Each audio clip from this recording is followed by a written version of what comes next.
Државната изборна комисија вечерва ќе излезе со првичните неофицијални резултати од првиот круг од изборите одржани вчера.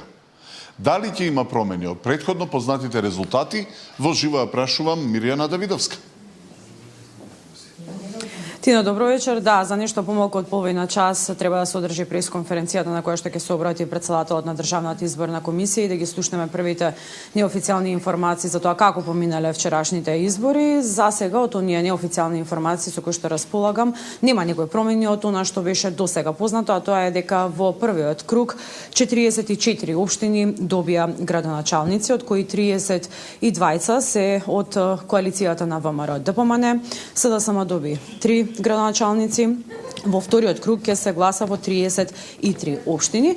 Она што е интересно дека во 4 општини ќе има прегласување, тоа се општината Центар, Жупа, Маврово, Ростише, Врапчиште и Гостивар, за кое што се уште се чека потврда, бидејќи во тек е разгледувањето на и заклучувањето на записниците од ова општина. Она што е интересно во Гостивар е тоа дека Дуј очекуваше победник во првиот круг, односно да го освои градоначалничкиот мандат, бидејќи има нешто повеќе од 61% од гласовите, но во оваа општина, според оние информации со кои што досега располагаме Државната изборна комисија, во оваа општина не е исполнет цензусот и тоа значи дека ќе се гласа, односно ќе се прегласува повторно во општина Гостивар само за градоначалник, но не и за советот на општината.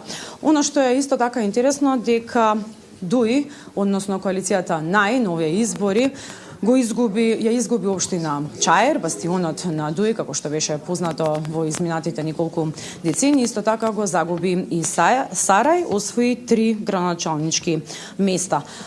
Додека пак коалицијата Вреди се пофали дека во првиот круг добиле 5 градоначалници, очекуваат уште неколкумина во вториот круг за нивните кандидати.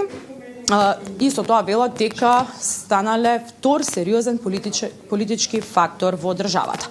Интересна ќе биде битката во вториот круг за град Скопје, каде што во трка влегуваат кандидатот на ВМРО ДПМН коалицијата Орце Ѓоргиевски, кандидатот од Левица Амар Мециноvić.